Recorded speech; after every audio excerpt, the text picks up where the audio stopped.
An alien trying to come out of the screen? Is this the Ring Alien Edition? Nope. Popcorn Recap here, and today we're going to be recapping Archive 81. Before we start, be sure to like the video, drop a comment, and of course subscribe to the channel if you dig the summary. This episode begins with what appears to be a VHS tape recording of a lady named Melody Pendress.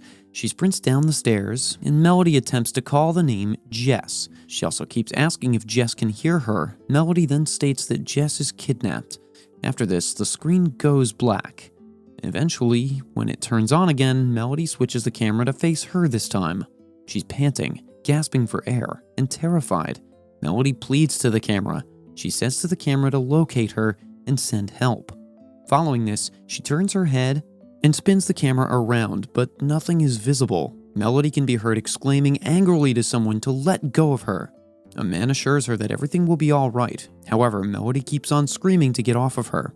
Dan is restoring an unreleased tape of The Circle at work. It's a cult ritualistic movie that shows a man slitting a woman's throat. Dan restores and repairs similar items like this for the museum. Dan's employer, Karen, hands him a box of cassettes that look damaged, and she wants him to repair them as soon as possible. Following this, Dan plays one of the cassettes after restoring it. Melody Pendress shows up on the screen. She introduces herself as a doctorate student at New York University studying sociocultural anthropology. She explains she'll investigate cultural transitions at a building in the East Village. The person filming her turns the camera in front of the mirror. Annabelle is her name, and there are photographs of both of them all over the looking glass. Annabelle appears to be Melody's best friend. Annabelle teases Melody she's going to be Amelia Earhart. After restoring this, Dan receives funding from a well-known benefactor for the job he conducted for Karen. The benefactor is Virgil, the CEO of LMG, a firm he founded. The problem is that nobody knows what LMG is. Eventually, Dan meets Virgil at the LMG high-rise headquarters in New York City. Virgil appears to be successful. Virgil gives him a six-figure sum to restore the other cassettes. The caveat is that he needs to accomplish it in their exclusive laboratory. As Dan is about to decide whether he wants to accept the job or not, Virgil reveals that he knows Dan's parents died in a fire. It's revealed that the recordings Virgil wants him to recover are from a fire in the East Village that claimed the lives of 13 individuals. Following this, Dan returns to his apartment and falls asleep, only to awaken from a nightmare in which he is a boy watching the building burn. He takes another look at the footage. Melody is shown with a Labrador wearing a red collar in a photograph. It's the same dog Dan used to have when he was a boy. Following this, when Dan enters the laboratory, there's no internet and no mobile service. After dropping Dan at the laboratory, Virgil provides him a wristband and tells him to call if he has a panic attack. Virgil tells Dan that he'll be in contact with him as he drives away, leaving Dan alone. Eventually, Dan begins working. In the past, Melody has begun her oral history study on the East Village's Visser building. She hears a distant, melodious chanting coming from the vent as she lies in bed. The gentle murmuring ceases when Melody opens the cover. Eventually, Melody says hello, with her voice trembling. In the present, while watching one of Melody's videos, a loud-pitched noise erupts from the video, and Dan immediately tears off his headphones. In the past, Melody knocks on doors to interview people about the Visser building. She cannot get cooperation from anybody, although she does encounter a teenager named Jess, who runs errands for the entire building. Melody promises to pay her $25 a week to show her around the tenants. Eventually, Melody meets her first interviewee, Tamara, an opera singer who performs songs she heard the night before. But Tamara claims she was not at her apartment that night. Melody has a panic attack as soon as she hears the sounds. In the present, Dan goes for a run to take a break. He travels about the eerie structure. In the middle of nowhere in the woods, he comes upon a rat and a massive metal fence. Eventually, Dan returns to work and watches the next tape. In the past, Melody is interviewing Jess, and then Jess also interviews Melody. The Visser, Melody explains, was built on top of a structure that had burned down. In an effort to not terrify the girl, Melody says no to Jess when Jess asks if anybody died. Jess seemed to be terrified all of a sudden. Despite Melody's repeated inquiry about what was wrong, she slowly pulls her chair away from the table and the camera. Following this, she jumps out of her chair, stares up at the ceiling, and starts shaking. She collapses to the ground and continues to convulse. Melody shouts for aid as the film continues to play, showing Jess falling to the ground across from the continuously running camera. In the present, the footage, however, begins to slow down. It becomes a storm of static and noise that indicates the conclusion of a videotape or a missing piece. Dan notices something. It's a huge ghost with a skeleton head that appears on the screen. Almost looks alien-like. Back in the past, Jess explains to Melody that her mother takes her to church since she doesn't think her episodes are seizures. Melody cheers her up because Jess sometimes feels like an outcast. Jess laughs when Melody tells a funny word to describe the others that made Jess feel like an outcast. Jess then leans down to tell Melody that she's delighted she's here. Following this, Melody says to the camera that Jess has been abducted as the videotape cuts to her. She then says that Jess is kidnapped as she stands on the stairway. She's then cornered on the stairway. One of them is a local from the Visser. The building superintendent is the other who tells Melody that the 6th floor is off limits. Melody walks by the man wearing glasses when 2 other men who are wearing what appear to be government windbreakers urge her to come to stop, and they seize her. Then, another man steps in behind them and says Melody will be all right. In the present, Dan utters that the man who says Melody is going to be all right is his father. Dan concentrates and babbles to himself at the shock of seeing his father in the videotapes of Melody Pendress. Meanwhile, as Dan is watching the videotapes, he's being observed through a huge monitor by a man that resembles Virgil. It's revealed that there are a dozen security cameras inside the facility Dan's working at. In the past, Melody tells Beatrice, a fortune teller, that she's on the lookout for a historian. Julia Bennett is her name. She lived there in the 1970s and then vanished as if she had disappeared completely off the face of the earth. The third card of the fortune teller has an ominous tone to it. She then advises her not to be concerned. Eventually, she does, however, bring Melody to a 4th floor mailbox.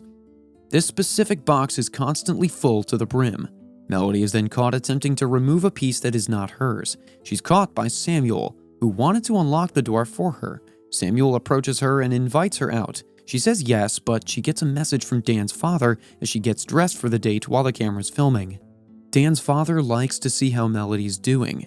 In the present, Dan seems to recall Melody as his father's past patient. Meanwhile, in the present, Dan is having a particularly horrible day. He's unable to contact his new employer, Virgil, and his closest buddy, Mark Higgins, refuses to call him back. Dan also has a dream that his father enters his room and leads him to a door in which Melody appears when he opens it. All of a sudden, he awakens.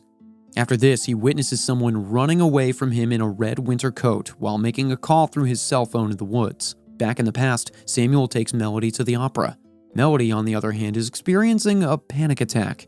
Samuel detects this and instead brings Melody to a bar. Melody inquires about the 5th floor hidden sex club mentioned by the fortune teller. Samuel deduces that Melody is most likely referring to the Visser Historical Society.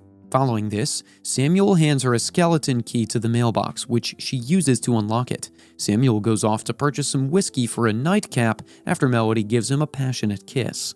Melody opens the mailbox to find that all of the mail has vanished. Eventually, Jess approaches her. Jess claims that a woman has been knocking on everyone's door, requesting Melody. As a result, Jess has granted her access to Melody's apartment. Melody proceeds to her apartment and finds Annabelle inside. Melody learns that Annabelle is the one who advised Dan's father to call her because he was Melody's therapist. In the present, Dan wants to clean up the kitchen after his new pet rat makes a mess. He walks into the pantry and takes a broom, but he spots what appears to be a new wall behind the huge product rack. Dan then realizes how empty each side sounds. He takes a wrench to the wall and pulls it down, revealing dark steps leading to an underground basement. There looks to be a damaged metal door and a slew of vacant rooms, offices containing files, hundreds of VHS recordings, and a room that serves as a Christian faith church are all there. He notices the etchings, TB and AF, on the back of one of the seats. Surprisingly, Virgil then enters the room. He says that just because something suspicious is going on does not mean you have to do property damage. He goes on to say that his family's kindness was insignificant. There's also a debating club. He talks about how his family used to argue about the merits of Christianity, and he used to believe that Jesus was a demon. After this, Virgil reveals that he founded a little business named Wellspring. What a beautiful privilege it is, he continues, to be able to tell people where they come from. Virgil tells Dan that he had no idea Dan's father had been engaged recently. Dan's father, a New York University professor and therapist, suffered a mental collapse, he added.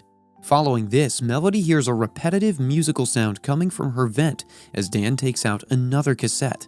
After wandering down the stairway, she enters the common room with her camera recording. The entire place is packed with Visser inhabitants who are almost speaking in tongues.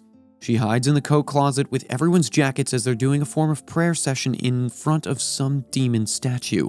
Eventually, Melody enters the room as the people depart the common room. She examines the statue in the armoire. It has the same symbol on the outside as the building.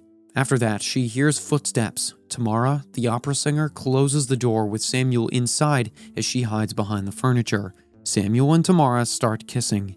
They move to another room, and as the volume of their animalistic noises rises, the tape emits a piercing screech that causes Dan to cover his ears again. Annabelle is sleeping on the couch as Melody returns to her room. Eventually, Annabelle suggests that they depart the Visser when Melody tells her what has transpired. Melody begins to pause, and Annabelle is curious as to why, because her mother, Lila, is not her biological mother. Melody was informed that her birth mother resided in the Visser, and Melody must learn what happened. All of a sudden, a knock comes at the door.